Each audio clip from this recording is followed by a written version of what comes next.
The sun hung like a heavy brass coin over the valley of Oak Creek, refusing to set even as the fiddles began their frantic, rhythmic scratching inside the town's newly built assembly hall. It was a summer that tasted of grit and scorched sage, where the air stayed thick enough to choke a man's hope before it could even take root in the dry earth. Inside the hall, the heat of 100 bodies mingled with the scent of tallow candles and cheap whiskey, creating a suffocating atmosphere that mirrored the social tension simmering beneath the floorboards. Standing near the back wall, far from the swirling skirts and the heavy boots of the local families, was Maylin. At 20 years old, she carried herself with a stillness that seemed to repel the chaos around her, a quiet dignity that felt like a challenge to a town built on loud declarations and rough-hewn certainties. Her traditional cheongsam was a startling, defiant red, the silk shimmering like a fresh wound against the drab browns and grays of the frontier attire.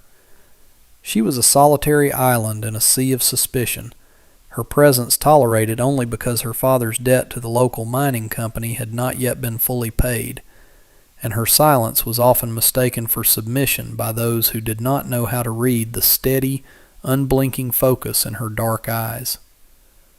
To the people of Oak Creek, she was a beautiful anomaly, a creature of high culture stranded in a world of mud and desperation, and tonight the isolation felt more physical than ever. The music was a wall she could not climb, the laughter a language she chose not to speak, and as she stood there, the weight of 1,000 judging glances pressed against her skin like the humid evening air. She did not look for a partner, for she knew that kindness in this place usually came with a price she was unwilling to pay, and the safety she sought was not to be found in the arms of a stranger. She was waiting for the night to end, for the shadows to reclaim the town so she could return to the small, cramped room above the laundry. But the fates of the frontier rarely allowed for such a quiet exit when the blood of the powerful was running hot with the arrogance of ownership. The shadows grew longer, stretching across the floor like grasping fingers, and the feeling of being watched became a physical weight between her shoulder blades that she could not shake. The music faltered for a heartbeat when Miller stepped into the center of the room, his presence acting like a sudden cold draft in the sweltering hall. Miller was a man who measured his worth by the number of deeds in his safe and the level of fear in his neighbors' voices. And tonight, his gaze was fixed solely on the girl in the red silk. He crossed the floor with the heavy, entitlement-laden stride of a king walking through a stable, his expensive linen suit a stark contrast to the sweat-stained shirts of the miners. He stopped inches from Maylin, his shadow falling over her like a shroud, and the surrounding crowd drifted back, sensing the coming storm with the instinct of animals fleeing a fire. "You look out of place, little bird," Miller said, his voice a low rumble that carried the sharp edge of a threat disguised as a compliment. "A dress like that belongs in a parlor, or perhaps in a house where the doors stay locked until the sun goes down." Maylin did not flinch, though the air in her lungs felt like lead. She met his gaze with a terrifyingly calm defiance that only seemed to fuel his desire to break her. "I am here to witness the celebration, nothing more," she replied, her English careful and precise, a testament to the hours she spent studying by candlelight while the rest of the town slept. Miller laughed, a harsh, dry sound that lacked any trace of mirth, and reached out to grasp her wrist, his fingers tightening with a possessiveness that made the room grow deathly silent. "In this town, you witness what I tell you to witness, and tonight, I think you've stood alone long enough." The crowd watched, some with pity and others with a cruel curiosity, but no one moved to intervene against the man who held their mortgages and their futures in his calloused hands. It was then that a shadow detached itself from the doorway, a man whose presence had been so quiet up until that moment that he seemed part of the timber frame itself. Garrett moved forward not with haste, but with a deliberate, grounded grace that spoke of years spent taming horses and surviving winters that killed lesser men. He did not raise his voice or reach for the holster at his hip, but the sheer weight of his proximity forced Miller to pause. Garrett placed a hand on the sleeve of Miller's fine coat, his touch light but unyielding, and his voice was a low, steady anchor in the rising tide of Miller's aggression. "She's mine," Garrett whispered, the words carrying a weight that shifted the very gravity of the room. The lie was a shield, a sudden and unexpected sanctuary offered without a second thought, and in the stunned silence that followed, the lone rancher looked not at the man he had just challenged, but at the girl whose life he had just irrevocably tethered to his own. The tension in the hall broke like a brittle branch, replaced by a murmur of shocked disbelief that followed Garrett and Mei Lin as they walked out into the cooling night. The summer air outside was thinner, smelling of dry grass and the distant promise of a storm that would likely never break the drought, but to Mei Lin it felt like the first breath of true oxygen she had taken in weeks. Garrett did not speak as he led her toward his buckskin horse, his movements rhythmic and efficient, his face a mask of stoic resolve that revealed nothing of the turmoil his declaration must have caused. He did not ask for her permission or demand a thank you. He simply held the reins and waited for her to find her footing in the dust of the main street. "You shouldn't have said that to him," Mei Lin finally whispered, her voice trembling not with fear, but with the sudden, overwhelming realization of what his words meant in a place where reputation was the only currency that mattered.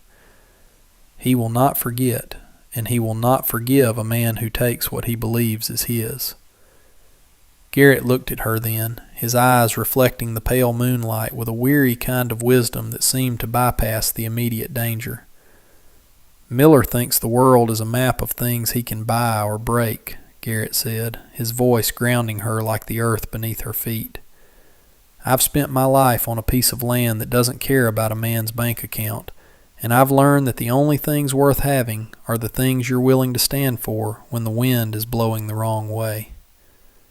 He offered her a hand, not to lead her like a prize, but to assist her as an equal, and when she took it, she felt the rough calluses of a man who knew the value of labor and the dignity of silence. They rode in silence toward the northern ridge where his ranch sat like a fortress of weathered cedar against the darkening sky.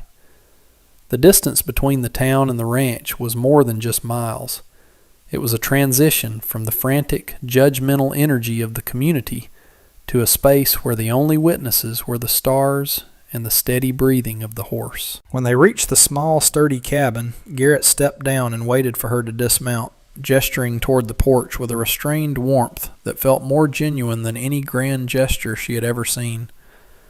"You can stay here tonight," he said, his tone matter-of-fact as he began to unsaddle the animal.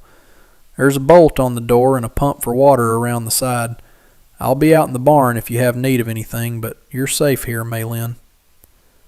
As she watched him walk away into the shadows of the outbuildings, she realized that for the first time since arriving in this harsh, golden land, the isolation she felt was no longer a burden, but a choice she was making alongside a man who asked for nothing in return.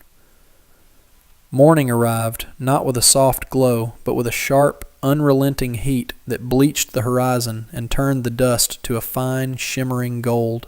Mei Lin woke to the sound of rhythmic thudding, the steady, patient labor of a man who understood that survival on the frontier was built one small act at a time. She found Garrett near the corrals, his shirt damp with sweat as he moved heavy stones to repair a section of the wall that had succumbed to the shifting soil. She did not approach him immediately, instead watching the way he worked with a quiet competence that seemed to honor the land rather than master it. There was a dignity in his movements, a lack of performative strength that she found deeply moving, and when he finally looked up and saw her standing in the shade of the eaves, he simply nodded, as if her presence was the most natural thing in the world. "I've started the stove inside," he said, wiping his brow with the back of a tanned hand. "There's flour and some salted pork if you've a mind to use 'em." Mei Lin felt the weight of her red silk dress, now out of place in the morning light, and realized that she could no longer be the stationary figure from the dance hall. She spent the next few hours in the kitchen, her movements echoing his in their steady focus, as she prepared a meal that was simple but handled with a care that spoke of her own need to contribute. She found a strange peace in the routine of the labor, the heat of the stove a familiar companion to the heat of the day, and when they sat down to eat on the porch, the silence between them was no longer awkward. It was a shared space built on the understanding that words were often less reliable than the work of one's hands. "Tell me why you stayed," she asked softly, looking out over the vast, shimmering expanse of the valley. "A man like you could have found an easier life in the East, away from the dust and the men like Miller." Garrett looked at his hands, his fingers tracing the grain of the wooden table with a reflective intensity. "My father spent his life building someone else's dream, and he died with nothing but the dust in his lungs to show for it," he replied, his voice a low vibration in the still air. "I came here because here a man's worth is measured by what he can protect and what he can endure. I didn't stay for the gold or the land, Maylin. I stayed because I wanted to see if I could build something that was mine, something that no one could take away without a fight."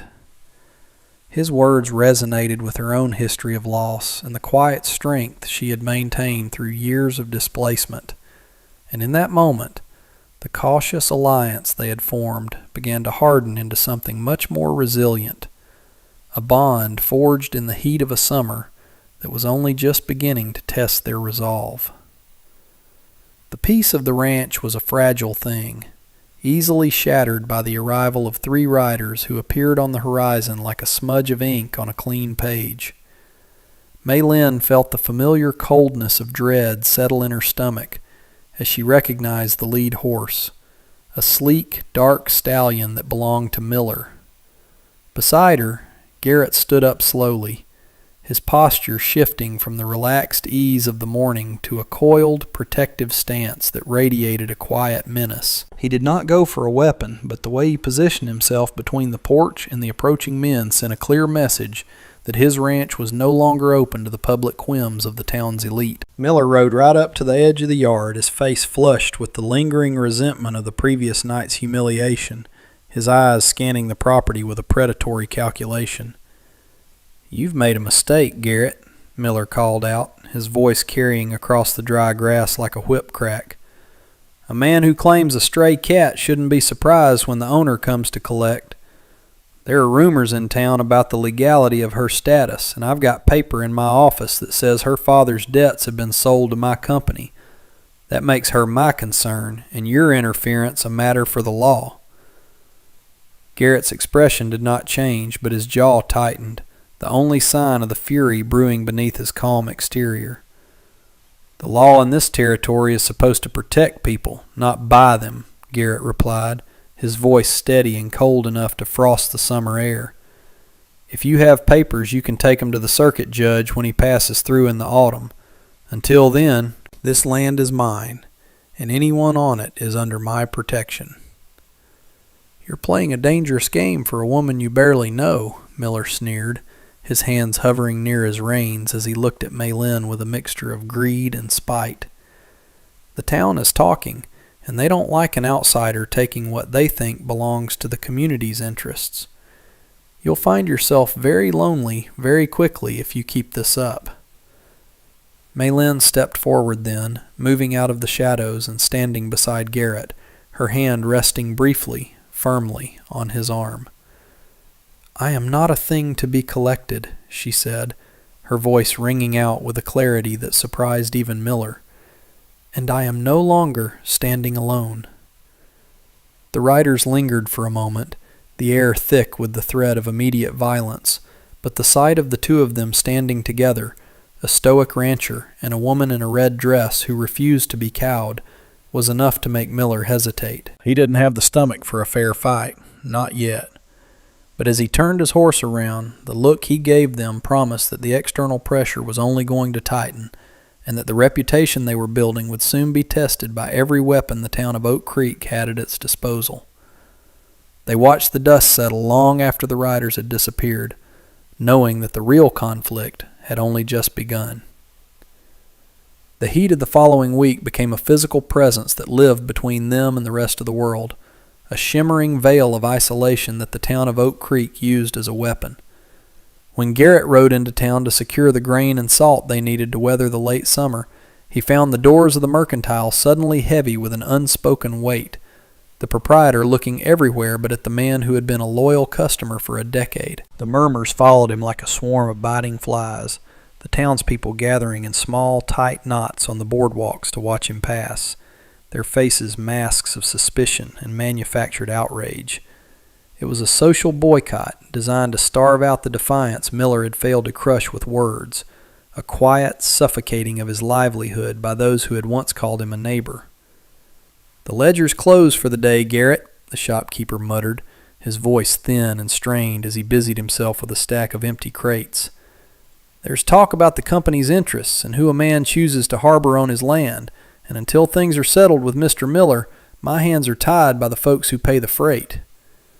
Garrett did not argue, for he knew that a man's mind, once poisoned by the fear of losing his own standing, was a fortress that logic could not storm. He walked back to his horse, his back straight and his expression unreadable, even as the collective gaze of the town pressed against him like a physical blow.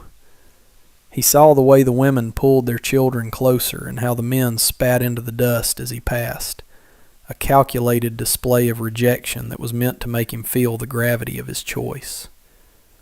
The isolation was no longer just the geography of the ranch. It was a wall built by the very community he had helped protect during the lean winters. He returned to the ranch empty-handed, but with a resolve that had hardened into something like iron, finding Maylin in the garden where she was trying to coax life from the parched earth.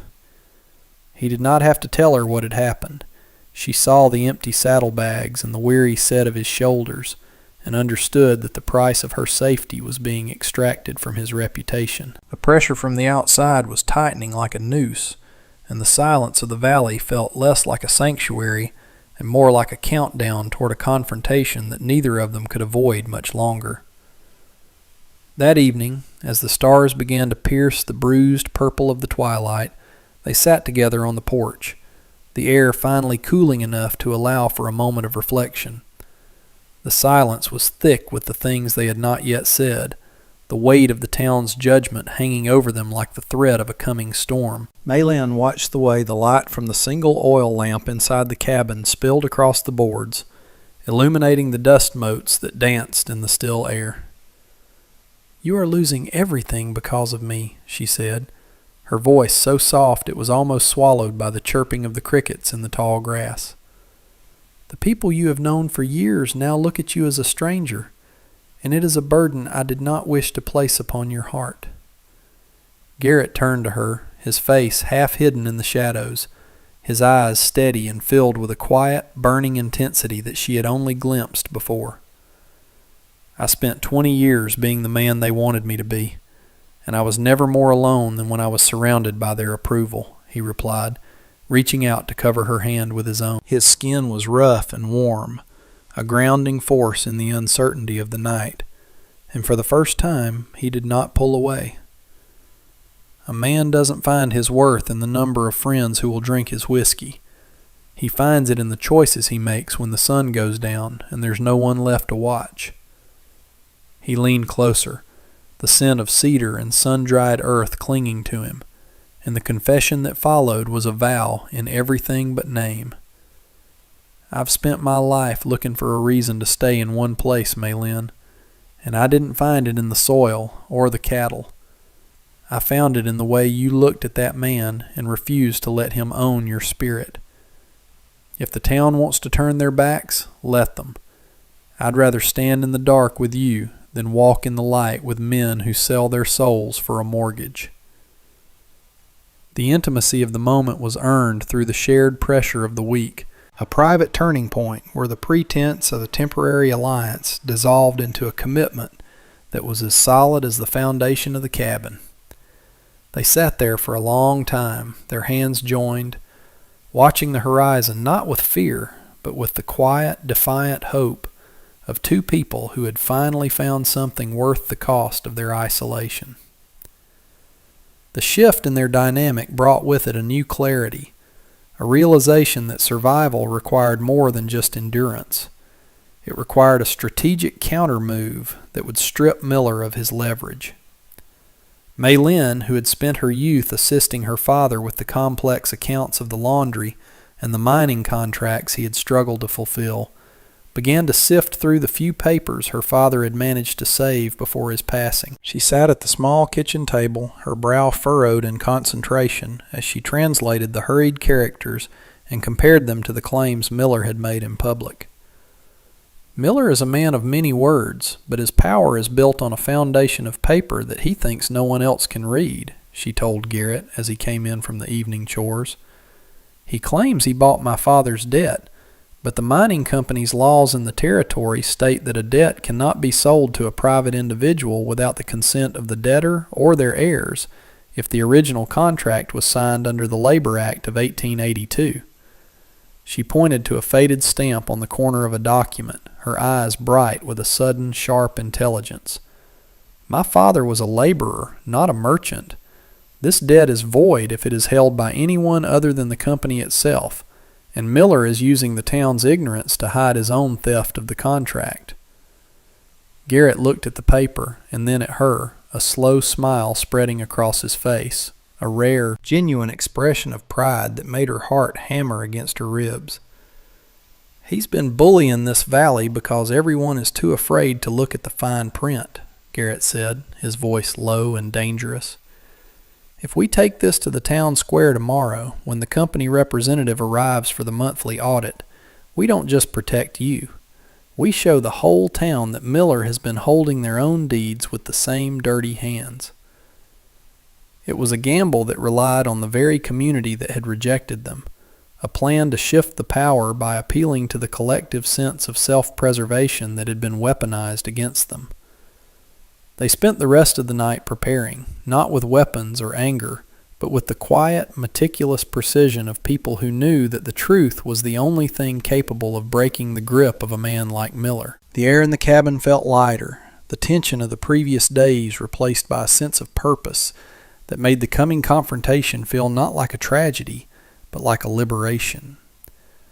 The following afternoon, the town square was crowded with people waiting for the arrival of the mining company's auditor, the heat of the sun reflecting off the whitewashed walls of the courthouse. Miller was there, standing on the steps with the air of a man who already owned the ground everyone else was standing on, his smile smug and certain.